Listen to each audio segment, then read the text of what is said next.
ಇರೋದು ಅಣ್ಣ ಅತ್ತಿಗೆಯ ಜೊತೆಗೆ. ಅಲ್ಲಿ ತಂದೆ ತಾಯಿಗಳ ನಮಸ್ಕಾರ ನಿತ್ಯದಲ್ಲಿ ಬಿಡಬಾರ್ದು ಅಂದರೆ ಏನು? ಅದಕ್ಕೆ ಅವಳು ಹೇಳಿದ ಮಾತು, ರಾಮಂ ದಶರಥಂ ವಿದ್ಧಿ ಮಾಂ ವಿದ್ಧಿ ಜನಕಾತ್ಮಜಾಂ. ಪ್ರತಿನಿತ್ಯವೂ ನೀನು ನಮಸ್ಕಾರ ಮಾಡುವಾಗ ರಾಮನಲ್ಲಿ ದಶರಥನನ್ನು ಕಾಣು, ಜನಕಾತ್ಮಜೆಯಾದಂತಹ ಸೀತೆಯಲ್ಲಿ ನನ್ನನ್ನು ಕಾಣು ಅಂತ ಹೀಗೆ ಆದೇಶ ಮಾಡಿ ಕಳುಹಿಸಿದ್ಲು. ಈ ಆದೇಶ ನಿತ್ಯ ಪರಿಪಾಲನೆ ಇತ್ತಾ ಇಲ್ವಾ ಅನ್ನುವ ಮಾತು ನಮಗೆ ಬೇರೆ ಕಡೆ ಎಲ್ಲೂ ಮಾಹಿತಿ ಸಿಗಲ್ಲ. ಆದರೆ ಅದು ಆಗ್ತಾ ಇತ್ತು ಅಂತ ಅನ್ನೋದು ಈ ಲಕ್ಷ್ಮಣನ ಮಾತಿನಲ್ಲಿ ಸ್ಪಷ್ಟವಾಗಿ ಗೊತ್ತಾಗುವುದು. ನಿತ್ಯಂ ಪಾದಾಭಿವಂದನಾತ್, ನಿತ್ಯವೂ ನಾನು ಆಕೆಯ ಕಾಲುಗಳಿಗೆ ನಮಸ್ಕರಿಸ್ತಾ ಇದ್ದದ್ರಿಂದ ನನಗೆ ಈ ಆಭರಣ ನೂಪುರ ಅಂತನ್ನುವಂಥದ್ದು, ಕಾಲಿಗೆ ಕಟ್ಟುವ ಗೆಜ್ಜೆ ಅನ್ನೋದು ಅದು ಸೀತೆಯದ್ದೇ ಅಂತನ್ನುವುದು ನಿಶ್ಚಿತವಾಗಿದೆ.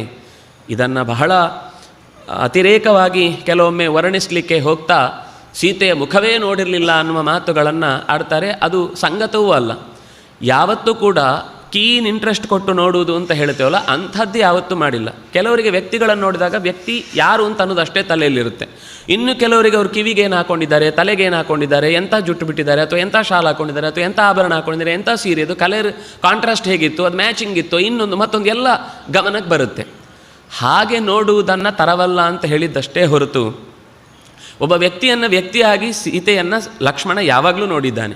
ಅವನಿಗೆ ಯಾವತ್ತೂ ಕೂಡ ಆ ದೃಷ್ಟಿಯಲ್ಲಿ ಸೀತೆಯ ಬಗ್ಗೆ ದುಷ್ಟ ಯೋಚನೆ ಬರುವುದೂ ಸಾಧ್ಯ ಇಲ್ಲ. ಅದನ್ನು ಅವಳೇ ಒಂದು ಕ್ಷಣದಲ್ಲಿ ಬೈದವಳು, ಬಹುಶಃ ನನ್ನನ್ನೇ ನೀನು ಪಡೀಬೇಕು ಅಂತ ಪ್ರಯತ್ನದಲ್ಲಿ ಭರತನೊಂದಿಗೆ ಏನಾದರೂ ಸಂಯೋಜನೆ ಮಾಡಿಕೊಂಡು ಇಲ್ಲಿಗೆ ಇಷ್ಟು ದಿವಸಗಳ ಕಾಲ 13 ವರ್ಷಗಳಲ್ಲಿ ಮೌನವಾಗಿ ನಿಂತು ನನ್ನ ಹಿಂದೆ ನೀನು ಓಡಾಡ್ತಾ ಇದ್ದೀಯಾ ಅಂತ ಸೀತೆನೇ ಬೈದವಳು ಮತ್ತೆ ರಾವಣನ ವಶಕ್ಕೆ ಬಂದಾಗ ಲಕ್ಷ್ಮಣನ ಗುರುಪ್ರಸಾದ ಕೃತ್, ನೀನು ರಾಮಚಂದ್ರನಿಗೆ ಬೇರೆ ಯಾರೂ ಕೂಡ ಅಷ್ಟು ನಿಯತ್ತಿನಲ್ಲಿ ಇರಲಿಕ್ಕೆ ಸಾಧ್ಯ ಇಲ್ಲ ಅಂತ ಲಕ್ಷ್ಮಣನ ಬಗ್ಗೆ ತೀವ್ರವಾದ ಅಭಿಮಾನದ ಮಾತುಗಳ ಜೊತೆಗೆ ಆತನ ನೈಷ್ಠಿಕ ಬ್ರಹ್ಮಚರ್ಯವನ್ನು ಅವಳು ಹೇಳ್ತಾಳೆ. ಅಂದರೆ ಇದು ಆ ಕ್ಷಣದಲ್ಲಿ ಅವನು ರಾಮನ ಹತ್ರ ಹೋಗಬೇಕಿತ್ತು ಅಂತ ಮಾತಾಡ್ತಾಳೆ. ಇದನ್ನು ಸ್ವತಃ ಲಕ್ಷ್ಮಣನೂ ಹೇಳ್ತಾನೆ. ದುಃಖದಲ್ಲಿ ಮಾತಾಡಿದ ಹೆಣ್ಣಿನ ಅಭಿಪ್ರಾಯಗಳಿಗೆ ಹೆಚ್ಚು ಒತ್ತು ಕೊಡಬೇಕಾದ ಅಗತ್ಯ ಇಲ್ಲ ಅಂತ ತನಗೆ ತಾನು ಸಮಾಧಾನ ಮಾಡಿಕೊಂಡು ಹೊರಡುತ್ತಾನೆ. ಮೊದಲಿಗೆ ಆಗುವುದಿಲ್ಲ ಅಂತ ಹೇಳಿಯೂ ಕೊನೆಗೆ ಅವಳು ಕಣ್ಣಿಗೆ ಕೈ ಹಾಕಿದಂತೆ ಮಾತಾಡಿದಾಗ ಹೊರಡುತ್ತಾಳೆ. ಹಾಗಾಗಿ ಸೀತೆಯನ್ನು ನೋಡೇ ಇಲ್ಲ ಅನ್ನುವ ರೀತಿಯ ಲಕ್ಷ್ಮಣನ ವ್ಯಕ್ತಿತ್ವದ ಚಿತ್ರಣದ ಅಗತ್ಯ ಇಲ್ಲ.